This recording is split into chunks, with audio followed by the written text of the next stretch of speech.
Morning, guys. It's Aaron. I was gonna talk with you today about something and just share like my opinion on a subject that everyone kind of wonders about, or at least I do. Of course, I wonder about things that people don't even, think about ever, because I'm just weird like that.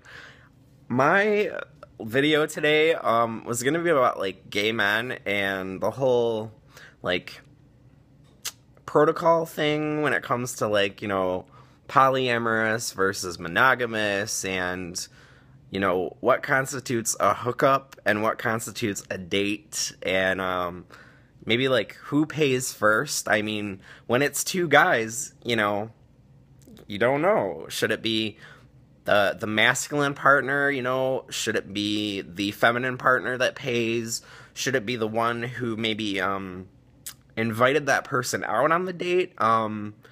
I'm more inclined to think of that. If I invite a guy on a date and I say, hey, let's go out for drinks, well, I invited you, so he's naturally going to assume that I'm going to pay for drinks, or at least buy him one drink and then maybe his subsequent drinks he can pay for. But, then you get into, okay, well, if you're coming to my house and you're coming over to meet me for the first time, is that a first meeting or is that a date? Well, it's not really a date because you're coming to my house. If we go out for coffee, that's a date. Like, it really doesn't matter at that point who invited whom. It's still a date because we're going out for coffee. So if we go somewhere that's not my house, like, here, then it's a date. But if he just comes over to meet me, quote unquote, then it's not a date, right? I mean, I don't know. What do you guys think?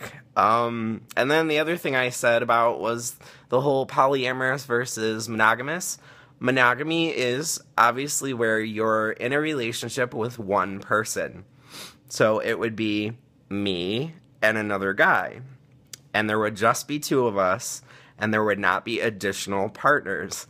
Polyamory, for clarification for those who don't know, is the opposite of monogamy, basically, where you have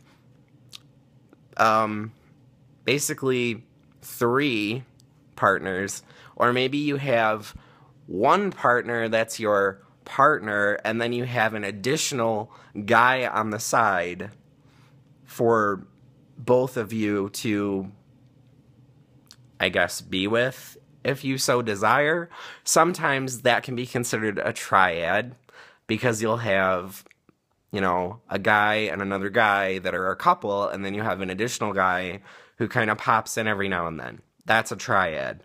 And obviously, the question of whether the relationship is wholly sexual, or whether only the first two partners are sexual, I don't know. It's like an individual thing, and really, the distinction in the gay world today between polyamorous and monogamous is a little, like, the lines are blurry.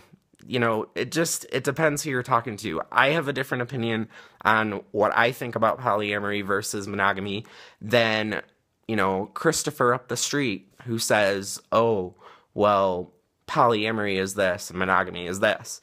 And maybe he thinks that the person who invited you out should pay, or maybe he thinks that should be the submissive partner and not the dominant partner. But we can talk about that in another video, because that has its own meaning, doesn't it? Yes. Anyways, so post in the comments if you guys think any of what I said made any sense, and if you understand poly versus monogamy to mean something else than what I might have said in the video, please put it in the comments. And I'm hoping that maybe if I can talk more about relationships from a gay man's perspective, perhaps I will get more views than my cover songs, which don't seem to be getting views. Anyways, hopefully you guys aren't, like, mad at me.